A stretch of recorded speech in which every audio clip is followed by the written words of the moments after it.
11월 6일 목요일입니다. 오늘은 여호수아 20장 1절부터 마지막 9절까지 말씀입니다. 기업의 땅에 도피성을 세우다 라는 제목입니다. 기업의 땅에 도피성을 세우다.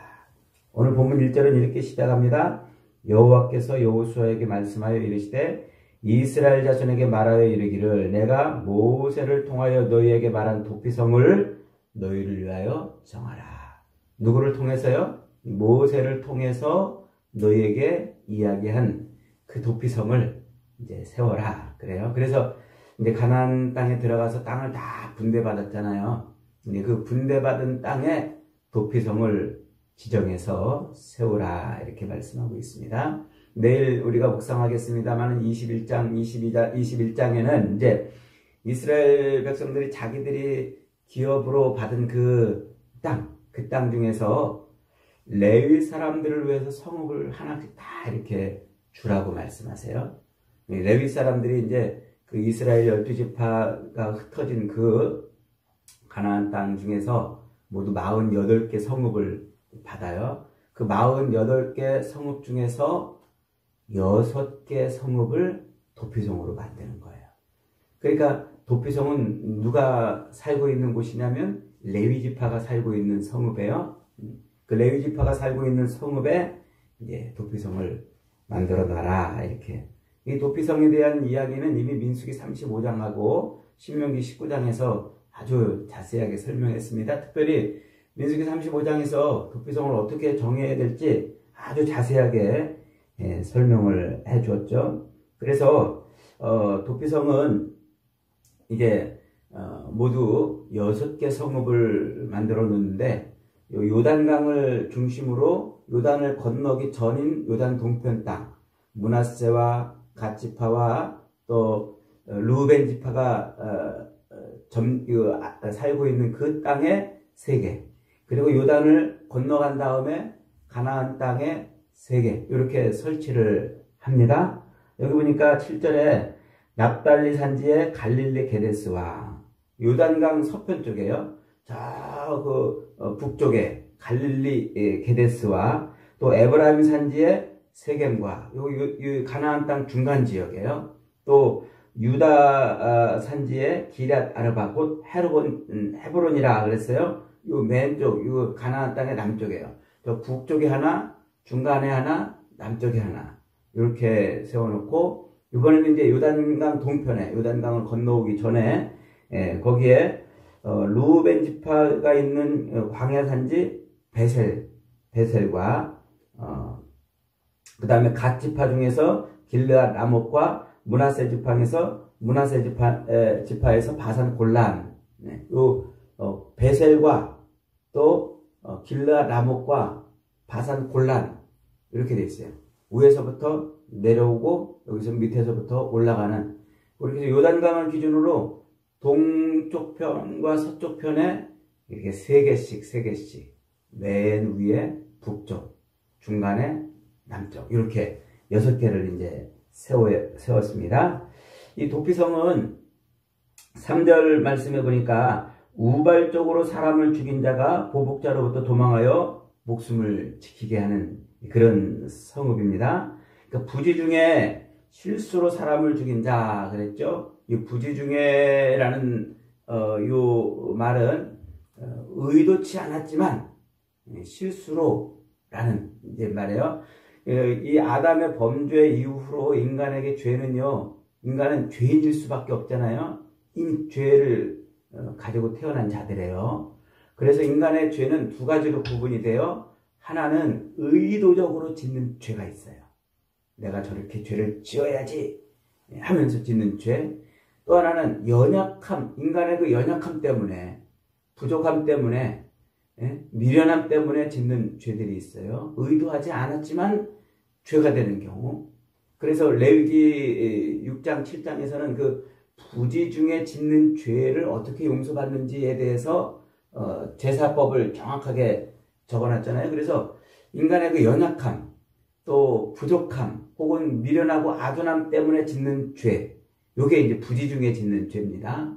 그래서 그 부지 중에 짓는 의도적으로 하나님을 반역하고 배반하는 죄가 아닌 인간의 그 부족함과 연약함과 미련하고 아둔함으로 인해서 짓는 죄를 말하는 거예요. 그렇게 그것 때문에 남을 죽였어요. 남의 목숨을 했어요. 그러면 그게 부지중에 짓는 살인죄가 되는 거죠. 그 사람은 도피성으로 피할 수가 있어요. 왜냐하면 옛날 고대 법에는 탈리오법이라고 그래가지고 이에는 이, 눈에는 눈, 이 법이 있었잖아요. 그래서 누가 생명을 죽이면 반드시 생명으로 갚아야 되는 그런 탈리오법이 있어요. 배상의 법. 그래서 그 배상의 법을 집행하려고 보복자가 나온단 말이에요. 그러니까 뭐 가족이 됐든 혹은 친척이 됐든 그 사람과 연관돼서 그의 피해값을 받아내려고 하는 보복자. 이 보복자를 고엘이라고 지금 본문이 표현하고 있어요. 고엘은 뭐냐면은 기업물을 짜라는 뜻이라고 그랬지. 기업물을 짜.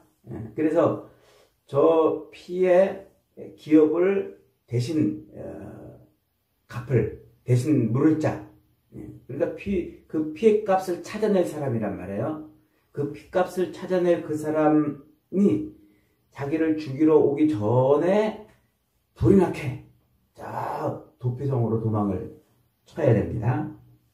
그래서 도피성으로 이제 도망가는데, 그래서 민수기 35장에서는 그 도피성을 그렇게 6성읍을 만들어 놓고 길을 잘 닦아놔라 그랬어요. 거기까지 가는 길을. 만약에 도피성을 해놨는데 뭐 길이 험해가지고 뭐 잘 찾아가지도 못하면 어떻게 돼요? 가다가 걸리면 죽잖아요. 그러니까 길을 잘 닦아서 누구든지 하루 안에 도망을 치기 시작해서 하루 안에 갈 수 있는 거리예요. 그래서 그 지도상, 가나안의 그 지도상으로 이렇게 보면은 그 도피성은 전체 그 가나안 땅, 요단 동편과 서편의 그 전체 땅을 볼 때 약 한 30km에서 40km 간격으로 이렇게 떨어져 있어요. 그러니까 부지런히 뛰면은 아무리 멀리 있어도 한 40km 떨어져 있으니까 하루 안에 도착할 수 있는 그런 곳에 이제 도피성을 세워놓은 거예요. 자, 그렇게 해서 실수나 또 우발적으로 부지중에 부족함이나 연약함이나 또는 미련하고 아둔함 때문에 살인을 한 그 죄를 인해서 이제 도피성으로 도망을 가는데, 무조건 다 거기서 사는 건 아니에요. 거기까지 갔다 그래가지고 다 살 수 있는 것은 아니고, 거기 장로들이 이제 판별을 해요. 장로들이 내가 이러이러한 죄 때문에 지금 왔어요. 도망을 왔어요. 살인을 해서 도망을 왔어요. 그러면 장로들이 판단해서 그래 너 그럼 여기서 피해 있거라 이러면 되는 거예요. 근데 만약에 장로들이 너 그거 우발적으로 한 게 아닌데 판단해서 네가 의도적으로 지은 죄다 그러면은 보복자들한테 내어줘야 됐어요. 그러니까 그 장로들이 이제 판별을 하는 것이죠. 자, 그렇게 도피성으로 이제 피한 사람은 죽을 때까지 거기서 나오지 못해요. 누가 죽을 때까지? 대제사장이 죽을 때까지 도피성에 숨어 있어야 돼요. 갇혀 있어야 돼요. 그때 그 시대의 대제사장이 죽을 때까지요. 그러니까 대제사장이 만약에 바뀐 지가 얼마 안 돼가지고, 대제사장은 이제 세습이잖아요. 세습. 아버지가 대제사장으로 있다가 죽으면 아들이 대제사장이 돼가지고 또 죽을 때까지 대제사장을 하는 거예요. 그러다가 또 죽으면 그 아들이 또 이어받고 이렇게 되는데, 만약에 대제사장이 죽어가지고 아들이 대제사장이 된 지 얼마 안 됐어요. 그러면 도피성으로 피한 요 사람은 이 아들이 죽을 때까지 거기 갇혀 있어야 돼. 일종의 감옥 같은 곳이에요. 그러니까 그냥 생명을 얻는 것이 아니고 사실은 거기에 딱 가둬놓는 거예요. 누구 아래? 대제사장 아래 그렇게 목숨을 부지할 수 있도록 살려두는 제도입니다.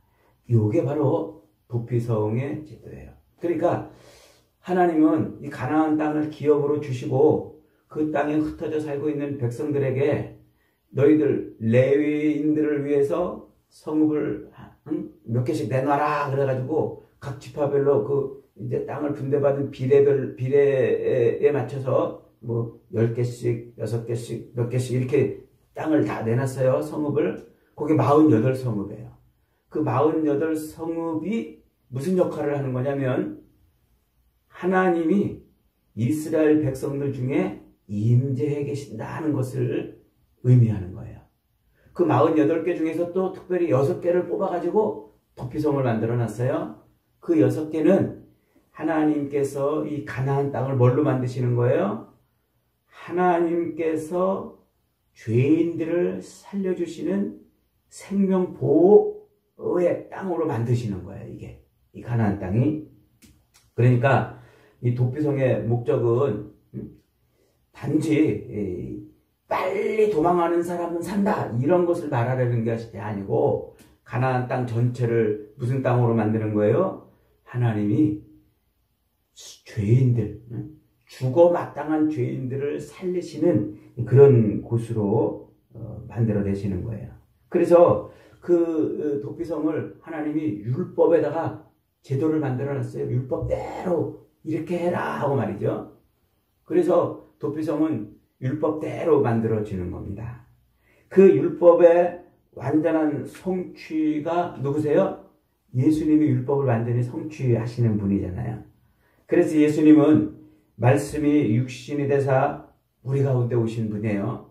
그 하나님의 말씀인 그 율법이 그대로 우리 가운데 오신 분이 예수님이시고 그 율법대로 예수님은 죽으셨다가 부활하셨어요. 그래서 율법을 완전히 성취하신 분이 예수님이시란 말이죠. 그러니까 이 모세의 율법대로 세워진 그 도피성은 곧 누구를 예표하는 것이냐면 죄인들을 살려내시는 하나님의 구원 장치를 예표하는 거예요. 그래서 예수 그리스도를 통해서 구원을 받는, 죽임을 당하지 않고 생명의 보존을 받는 그런 곳을 예표하는 것이에요. 그래서 이 도피성에 피한 사람은 대제사장이 죽을 때까지 그 품 안에서 잘 보호하면서 자기 생명을 찾는 자들에게서 보호를 받는, 살림을 받는 그런 것이란 말이죠. 그러니까 도피성의 방점은 빨리 도망해서 피하라. 이게 도피성의 목적이 아니고 피할 길을 예비하사 누구든지 피할 수 있으면 글리 피해서 생명을 보존해라 하는 거예요. 그래서 길을 잘 닦고 하루 안에 갈 수 있는 누구든지 거기로 갈 수 있게 만들어내신 것이요. 그러니까 도피성은 단순한 사고 대처 매뉴얼이 아니라 가나안 땅 전체가 무엇으로 만들어 놓은 거예요? 하나님이 임재하시고 하나님과 교제하시고 하나님이 통치하는 땅으로서 생명을 살리는 공간으로 만들어 놓는 이게 도피성의 목적이고 원리입니다. 그래서 그 길을 잘 닦아서 또 대제사장의 그 품 안에서 그렇게 생명을 지켜내는 그런 곳으로 도피성을 만들어 놓은 거예요. 예수님께서 요한복음 14장 6절에서 이렇게 말씀하시잖아요. 예수께서 이르시되 내가 곧 길이요 진리요 생명이니 나로 말미암지 않고는 아버지께로 올 자가 없다 그러잖아요. 그러니까 죄인이 생명을 얻는 길이 어디예요? 거기가 예수님이에요. 그리고 죄인이 보호를 받고 자기 생명을 찾는 자들에게서 보호를 받고 안전하게 지켜지는 곳이 어디예요? 그게 예수님의 품이란 말이에요. 그래서 도피성은 죽을 수밖에 없는 죄인을 향해서 하나님이 열어놓으신 생명의 길, 구원의 길인 거예요. 그래서 도피성은 피난처가 되고 은혜의 도성이 되는 것이죠. 이렇게 도피성은 자기 백성들 무지하고 미련하고 또 연약하고 또 그래서 죄를 지은 그런 자들을 하나님이 구원해내시는 그런 도피성, 그런 안식처라는 말이죠. 그래서 대제사장이 죽을 때까지 거기서 있어야 되는 거예요. 대제사장이 죽으면 자유입니다. 이제 자유. 거기서 그 성에서 나와서 집으로 갈 수가 있어요.